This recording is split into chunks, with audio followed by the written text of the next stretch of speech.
But also there's a business side to the Marcus Smart trade, as the Boston Celtics not only took on more salary during the offseason, but they have to make sure, especially with this upcoming CBA, that the pieces around Tatum and Brown could be maximized the most and the fastest.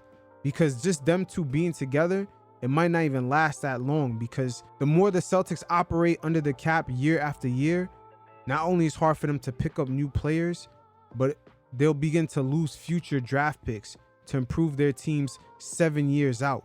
So the Celtics did the smart thing that a lot of teams struggle sometimes to do, which is to trade a beloved player, maybe he's leveled out or just peaked out, and make another grand step to making sure that you can get to that championship level year in, year out. And a prime example of this was when the Toronto Raptors got rid of beloved DeMar DeRozan for Kawhi Leonard. That's the type of sacrifice a lot of teams struggle to make in order to go up to that next level. And you can even look at Ben Simmons' fit in the Philadelphia 76ers. Them actually, when they had Jimmy Butler, they should have gave up Ben Simmons instead. They should have traded him to get some assets. Then they could have took that next step up to be that championship level franchise year in, year out. Those sacrifices is sometimes some things a lot of franchises tend to overlook, but it does tend to look ruthless, as when the Boston Celtics traded Isaiah Thomas for Kyrie. That's how it really looks like. A guy that's beloved by the franchise, when he gets traded away, it looks cold. But at the end of the day, for the players, nobody will feel sorry for you, particularly the fans. But Marcus Smart spoke about his exit with the Celtics, and surprisingly, they told him that he was good, that he wasn't going to get traded, and he ended up getting traded. But most importantly, he didn't even hear it from them. You always want to be where you're wanted, and another team's trash is another team's gold. So I'm glad to be here, Smart said. I'm glad to be on an organization that wants me and sees me as great value. So I'm ecstatic and I'm ready to get going. With the Celtics, if I'm being quite frank, I knew I would be traded eventually, Smart said. Just figured it would be the next. He knew he would be traded eventually because of that upcoming CBA. They just can't afford to pay Tatum and Jaylen Brown all that money and then keep other guys on the roster.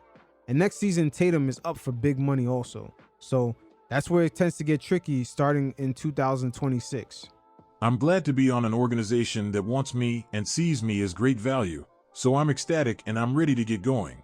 With the Celtics, if I'm being quite frank, I knew I would be traded eventually, Smart said. Just figured it would be the next season, just based off my contract and with the new CBA. We already knew that, but it was just the way it happened. I was told everything was good after asking multiple times. Like, I'm hearing rumors, what's going on? And they're like, no, you're good, you're good, you're good. And then when I do hear about the trade, it's from Shams on Twitter before I hear from the team. And it is definitely that cutthroat. They'll look you in the face and give you certainty when they know your situation is really uncertain. Just look how it played out with Coach Monty Williams and the Phoenix Suns when they got eliminated in the season after they made the finals. The owner and team president was shaking his hand and gave the media assurance that Monty Williams was fine, later to fire him that same summer. So at the end of the day, this is a business. It's no hard feelings. The franchises are definitely going to go and do the best thing for them and to make sure that they secure their net worth also when it comes to the superstars, because them being there does factor into that $3 billion or $2 billion or $1 billion valuation for a lot of these franchises.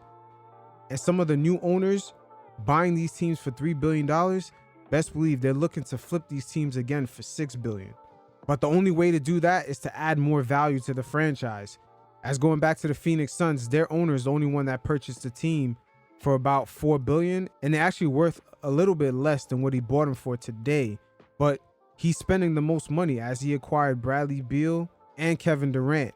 So that's not a coincidence. But as more of these NBA franchises get sold for billions of dollars, I expect new ownership to keep pouring into these teams. They can't afford for stars to leave the team and leave them hanging with that valuation that they just bought the team for. Because best believe it's definitely going to go down after that.